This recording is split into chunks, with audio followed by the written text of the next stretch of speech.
84 की तो बात भूल जाओ, वहां तो ये लड़ना ही नहीं चाहते हैं। जिसको भी बीजेपी टिकट दे रही है ना, जिसको भी टिकट दे रही है ना, हम तो कह रहे हैं जो 3 बार लड़ा तू एक बार वापिस आ जाए 84 में पड़ जाए। साथियों अपना काम करे जाओ, ये रगड़ा अपने आप निकलेगा, पंचायत राज में निकलेगा, उपचुनाव में निकलेगा। हमने तो लोकसभा चुनाव में राजकुमार जी के चुनाव में कह दिया उसी दिन कि अगली बार 13 से कम नहीं है, आज 3 है। राजकुमार जी के चुनाव की पेटियां खुली, लोग मेरे को सरेआम व्हाट्सएप पे भेजते थे, आपके राजकुमार जी इतने से हारेंगे, आपका ये हो जाएगा, उनका हो जाएगा। मैं कहा भैया 4 तारीख का इतिहास कर। मैंने उनको वो चुनाव के परिणाम भेजे कि किस बूथ से क्या क्या निकला है, और कोई बूथ बाकी नहीं है। ब्राह्मणों का पूरा बूथ 123 वोट राजकुमार जी को, पाटीदारों का पूरा वोट 150 वोट राजकुमार जी को, ओबीसी के कलालों का बूथ 75 वोट राजकुमार जी को, और गांव के गांव पलटे हैं। तो ये है लोकतंत्र की सच्ची लड़ाई। थोड़ी डर लग रहा है, पर्ची को थोड़ी शांति रखना, बहुत पुराना बैकलॉग पड़ा हुआ मेरा। तो साथियों अब समय आ गया उसको हिसाब पूरा करने का, और सामने कोई बचा ही नहीं है। आप जिसकी लड़ाई कर रहे हो वह भारतीय जनता पार्टी, कोई आदिवासी बचा ही नहीं है। ये जो भी है वो किराए के लाते हैं, या तो नेता पुत्र है या अफसर है, इनके पास नीचे से तो कोई है ही नहीं। सुशील कटारा, जीवराम कटारा का, कन्हैयालाल गौतम जी का, ये चिंगारी थी जब आग नहीं बनी थी, तब से इसके साथ जुड़ा। 6 सालों पहले कुछ नेता पुत्रों को राजनीति से वनवास दिलाने के लिए हमने सबकी बीटीवी, आज की बीएपी से अर्थिंग जोड़ा, और उसका परिणाम यह आया, वो चिंगारी आज आग बन गई है। 6 साल में पहला मौका है, और बड़ी खुशनसीबी का मौका मेरे लिए कि मैं पहली बार बाप के बैनर के मंच लगे बैनर पे बोल रहा हूं, और मेरी जन्मस्थली से बोल रहा हूं। यह चुंडावतों का इतिहास, और ये मेरा मूल घर है सलूम्बा। ये जो ऊपर सोनारा माता के मंदिर बना हुआ है, वो मंदिर मेरे पुरखों ने, चुंडावत परिवार ने बनाया है। हमारा और आपका कनेक्शन वहां से चालू होता है, ये आप सबसे पहले देख लीजिएगा। इतिहास हजारों सालों का है, और उसको प्रमाण की जरूरत नहीं होती। पर आज लोकतंत्र जब मजबूत होने जा रहा था, तो लोगों को लोकतंत्र में मजबूत करने में दिक्कत आ रही है, और उनकी मजबूरी दिख रही है। अभी कई वक्ताओं ने बेचारे कलेक्टर एसडीओ को लिए बोला, अरे इनकी क्या औकात है, ये बाबू है, चुनाव से पहले बदले, चुनाव के बाद चले जाएंगे। नीचे बैठते छोटे बाबू, ऊपर बैठते बड़े बाबू। इनकी हैसियत अभी एक जनप्रतिनिधि की सेवा करने, और ऊपर से जो उनकी पर्ची वाले सीएम पर्ची भेजते वो काम करने वाली है। इनको चुनाव में सिर्फ इनकी टेबल पे जो अशोक चक्र लगा हुआ है, उसकी जगह सिर्फ बीजेपी की झंडी नहीं है, बाकी पूरा काम ही एक जैसा कर रहे हैं। इनके पीछे समय व्यर्थ करना बेकार है। अपना समय आ चुका है, उसकी बात करो।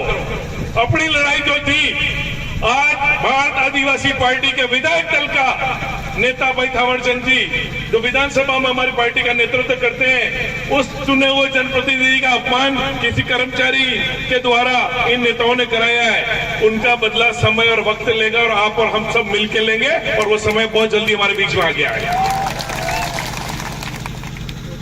बात लोकतंत्र को मजबूत करने की है, लोकतंत्र को सुरक्षित करने की है। पर मैं पिछले कुछ दिनों से देख रहा हूं कि यहाँ के निर्वाचित जनप्रतिनिधि, एक सांसद तो हमारी बात को पूरे देश में फैला रहा है, हमारे क्षेत्र के पिछड़ेपन को कैसे दूर किया जाए, कैसे काम किया जा रहा है। पर एक सांसद है कि ऊपर से आई हुई पर्चियों को डेली पढ़ता है, साफा बांध बांध के अपनी बात कहता है। इतने दिन तो एसी में बैठा, पके पकाया माल खाया, और अब उसको पर्ची मिलती है और वो बैठ के वो बात कर लेता है कि जहाँ सारा ठेका ले लिया।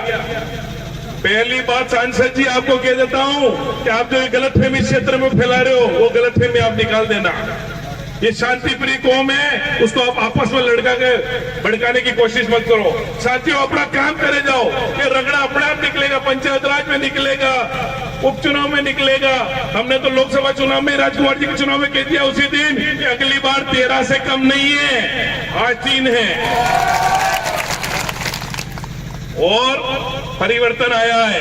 आज इस सभा में मैं एक दिख रहा हूँ, पर ऐसा मत मानना, आस पास ये वीडियो से जहां जा रहे हैं उनकी ताकत भी मुझे बेचती है। जनजाति वर्ग अकेला नहीं है, यहाँ का स्थानीय आदमी जो आपके साथ बरसों से कंधा से कंधा मिला के रहता था वो आपके साथ है। राजकुमार जी के चुनाव की पेटियां खुली, लोग मेरे को सरेआम व्हाट्सएप पे भेजते थे, आपके राजकुमार जी इतने से हारेंगे, आपका ये हो जाएगा, उनका हो जाएगा।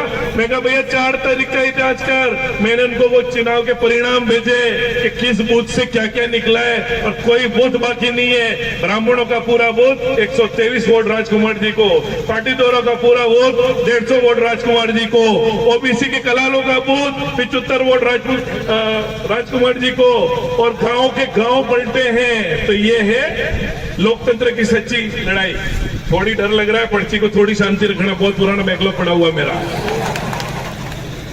तो साथियों, अब समय आ गया उसको हिसाब पूरा करने का, और सामने कोई बचा ही नहीं है। आप जिसकी लड़ाई कर रहे हो वह भारतीय जनता पार्टी, कोई आदिवासी बचा ही नहीं है। ये जो भी है वो किराए के लाते हैं, या तो नेता पुत्र है या अफसर है, इनके पास नीचे से तो कोई है ही नहीं। सुशील कटारा, जीवराम कटारा का, कन्हैयालाल गौतम जी का, इसके अलावा अनीता कटारा, कनक जी की,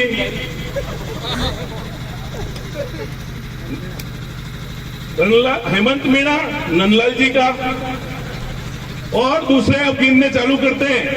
मन्नालाल जी नौकरी से, नंदलाल नौकरी से, अमृतलाल जी नौकरी से, डूंगरपुर चुनाव लड़ता है बंसीलाल नौकरी से, चुन्नीलाल जी नौकरी से, इन और घटता था तो कांग्रेस से भी उठा के लिया बेचारे। तो इनके पास सामने कोई नहीं है, कोई नहीं है मैदान में। अपनी कार्रवाई चालू करो। 13,000 का हिसाब हम यहाँ 26,000 से देंगे। चलो मर्क, और ये समय आ गया है। 84 की तो बात भूल जाओ, वहां तो ये लड़ना ही नहीं चाहते हैं। जिसको भी बीजेपी टिकट दे रही है ना, जिसको भी टिकट दे रही है ना, हम तो कह रहे हैं जो 3 बार लड़ा, तू एक बार वापस आ जाए 84 में, और सर का भी रगड़ा निकालना है। 13,000 को 26,000 से ऊपर ले जाना है। और ये जो बदलाव, और साथियों ये एसपी साहब के लिए भी एक बहुत बढ़िया बात बता दूं मैं आपको, उनको यहाँ के आंदोलनों का जज्बा पता नहीं है। एसपी साहब एक चीज सुन लेना, आप भी खाकी वर्दी में अंदर बैठे हुए हो, आपके नीचे भी खाकी वर्दी में बैठे हुए हैं, पर एक लिमिट तक वो खाकी आपकी सुनेगी, क्योंकि उस खाकी के अंदर भी हमारे लोग हैं। वो बात निकाल लेना, वो खाकी सिर्फ आपकी नहीं है, उस खाकी को हमने यहाँ से नीचे से पैदा करके भेजा है। यहाँ का एसटी हो, यहाँ का राजपूत हो, यहाँ का पाटीदार हो, उसके नौकरी के लिए संघर्ष हमने किया 36 से ऊपर तक। इसलिए जो ऊपर से गलत फहमी फांद के आए हो, जयपुर वालों, कान खोल के सुन लेना कि आप अपनी पार्टियों की गुलामी अपने तक सीमित रखो। हमारे लोकतांत्रिक अधिकारों को अगर मारने की कोशिश करो तो इसका जवाब बहुत अच्छी तरह से दिया जाएगा। अब अंतिम बात मैं कह दूं कि मेरे इस वीडियो के बाद आज बहुत सारे फपुंदर चलेंगे, कई व्हाट्सएप पे चलेंगे, आदिवासी मैदान में ये क्या कर रहा है। तो मैं सामान्य वर्ग के लोगों से आज कहता हूं, सामान्य वर्ग का सबसे बड़ा संगठन दिग्विजय सिंह ने बनाया, सबके लिए लड़ाई उनकी लड़ी, पर मैं इनके साथ हूं। क्यों साथ हूं? कि जिन पार्टियों की गुलामी सामान्य वर्ग कर रहा था, उन्होंने उनको सिर्फ बेवकूफ बनाया है। एक भी बीजेपी का नुमाइंदा आगे आ जाए कि आगे सामान्य ओबीसी वर्ग के लिए इन्होंने कुछ किया है, तो मैं उसी समय अपनी सारी राजनीतिक विरासत छोड़ के और मैदान में बाबा बढ़ जाऊंगा।